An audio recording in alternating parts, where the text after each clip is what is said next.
Yeah, alright, I've never played Dungeon Keeper.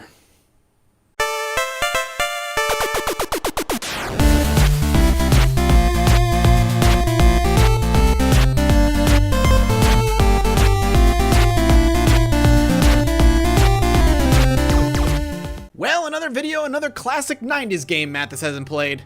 I think the gig is up. I can hide my secret plan no more. You've all been conned. From the very beginning, I didn't want to entertain you fools. No. I'm much more nefarious than that. Judge Mathas was a guise, a ruse, a joke to be paraded around as something that it isn't. I don't want to entertain. No, I created this channel so I had an excuse to play the games that I didn't when I was a kid. And now that you know this deep, dark secret of mine, I expect you to watch the video and hopefully you enjoy it. Dungeon Keeper, where apparently it's good to be bad. But baby, I already know being bad is so good. The intro cutscene does a perfect job of setting the tone for this game. A knight in shining armor riding his horse by a tavern where people are boning, making his way to where all the evil lie and to rid the land of it once and for all. And as he fights the beasts in the den of evil itself, our hero heroically loses his head. R.I.P. Shiny Knight dude, you were probably an alright guy. Dungeon Keeper is like a giant what-if scenario for your typical fantasy tropes. What if the bad guys weren't so inept that they won, and they won often, spreading through the world and destroying everything they touched? And what if you get to play the role of the evil overlord, commanding your minions, building your dungeon, hoarding your treasure, and destroying all those who oppose you? Each level you'll be presented with a scenario, from heroes bursting into your dungeon trying to stop you, to other rival keepers that need to be evicted so you can take over their part of the world. This simple premise is the heart and soul of Dungeon Keeper. It's an incredibly simple premise, but one that is compelling and to this day hasn't really been explored all that often. So, is it good to be bad? Short answer? Yes. Long answer?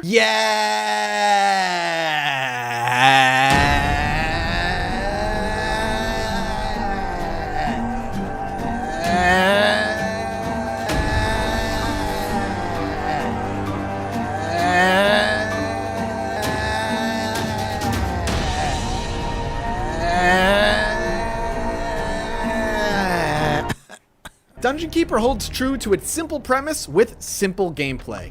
You'll be dropped into a level where you'll be tasked with two things: build your dungeon and remove the threat of that level. Sometimes that threat is a bunch of do-gooder heroes trying to rout you from their lands. Sometimes it's rival keepers that need some good old-fashioned evicting so you can take over. And sometimes it's both, and they're fighting each other. And since you're an opportunist, you see this as the perfect time to strike, killing two birds with one stone and removing them both. Each level you'll start with a dungeon heart, which will act as your health meter. If this thing dies, it's simple, you lose. You also start with a handful of imps running around the place. They're your grunt workers. You'll task them with digging out nearby areas so you can expand your dungeon, have them mine gold, and eventually start claiming enemy dungeons by doing an adorable little dance. And from here, it's up to you to do as you see fit with what's given to you. Initially, I was a little thrown off. The game looks very similar to a real-time strategy game, but in actuality, you have very little direct control over what's going on in your dungeon. In fact, the only control you really have is commanding what areas of the map you want mined out and what you want to do with these newly created empty spaces to become in your dungeon.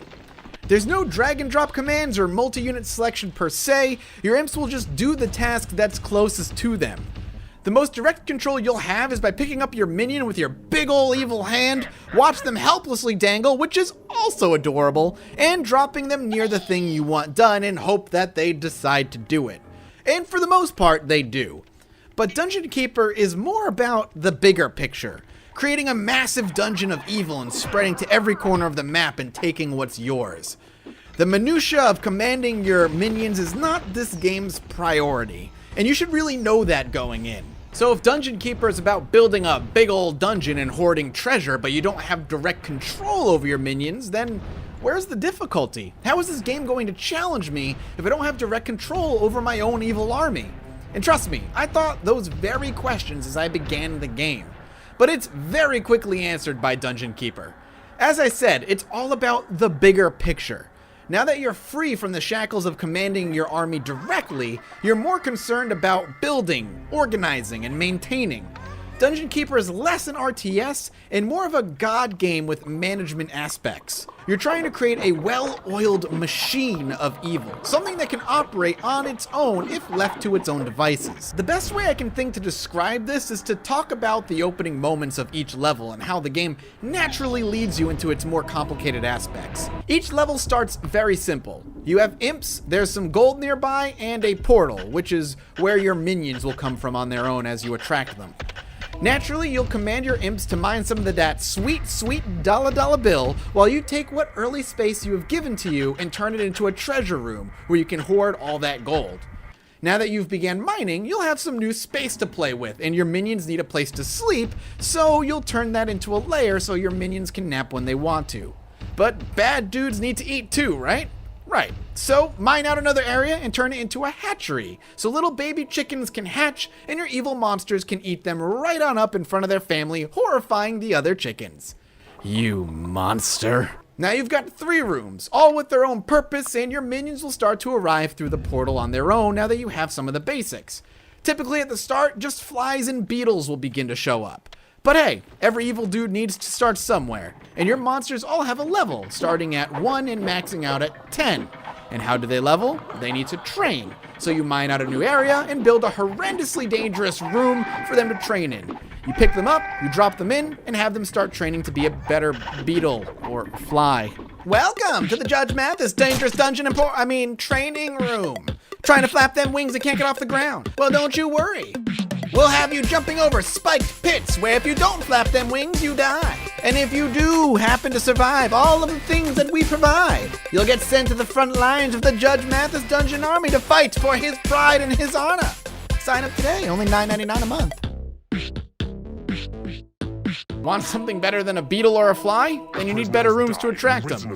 You might say you're the biggest, baddest dude around, but evil minions don't volunteer themselves. They want money, and they want luxuries. Build a library, and you'll attract warlocks who will start to research new spells and new rooms for you to build. Want dragons? Then you'll need a huge treasury with lots of gold, because dragons love gold. Skeletons? Build a prison, capture enemies, and instead of killing them, starve them to death and have their skeletons join your army. The more minions you'll have, the more rooms you'll need, and the bigger your lair will become. The more rooms, the more space you'll need, so you'll dig out into the map and naturally expand more and more. Of course, the more minions you have, the more gold you'll need, as every so often there's a payday, and each minion will head to the treasury room and grab what they're owed for working for you, and training them isn't free either. So you'll constantly need to be expanding and mining while setting up a dungeon that works and flows flawlessly behind the scenes. All the while, each minion has a very distinct personality that needs to be attended to. Flies and spiders, for instance, don't get along and will always try and end up murdering one another. Warlocks love research, but once they're out of things to research, they get dangerous when they're bored. And if they misbehave, you can send them off to your torture chambers with the mistresses. These gals, right here, yeah, they're kinky. Kinky little shits who love some good old-fashioned BDSM. Where do I sign up, by the way? And while everything I just said may sound overwhelming and a lot to manage, I have to give it to Dungeon Keeper. They're genius in the way they allow you to slowly learn the building blocks of the game. It's so fulfilling after building an incredibly elaborate dungeon to, at the end of the level, scroll back and just see the machine of madness that now operates under your control.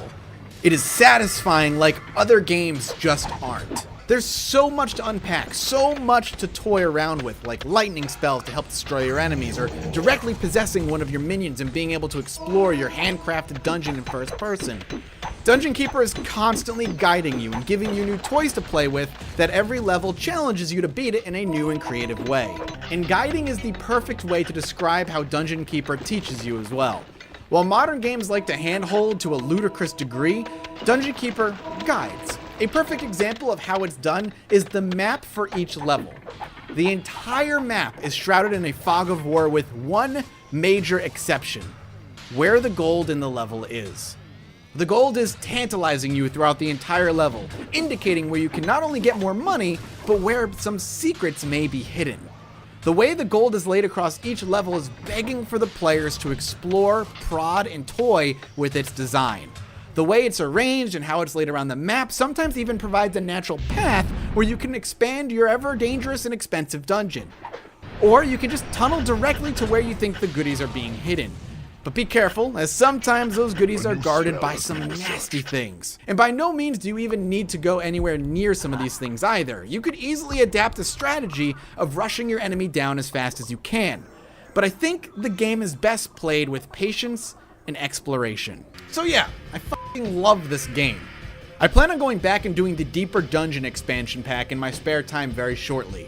But there's no such thing as a perfect game, and let's talk about some of the annoyances you'll be dealing with if you do decide to play this game nowadays. Most obvious is the visuals. This game is ugly.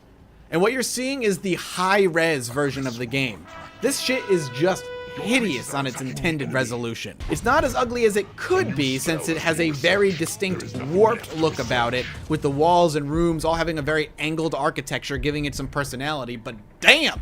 This took me some time to adjust to. Also, the AI is really stupid, which can get infuriating since you can't directly command your minions.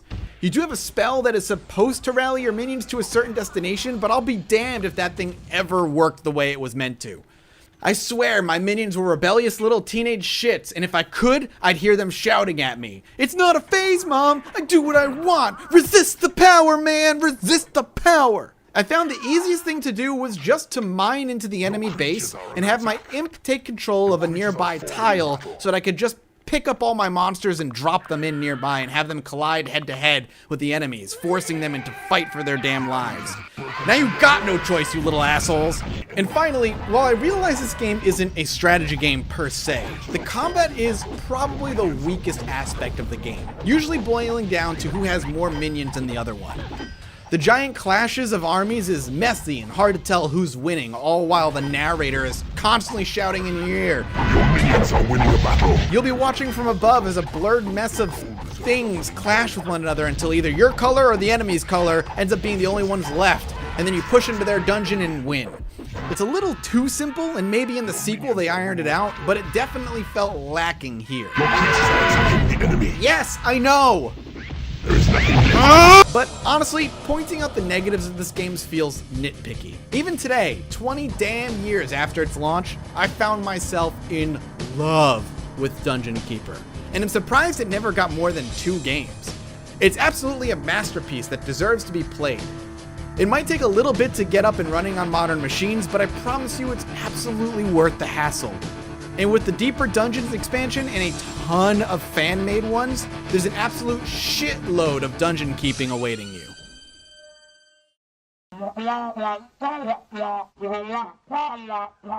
Huh? There was a third game? What? Where? Shit, I want to play that! Creates the ultimate dungeon. Amass an army of minions.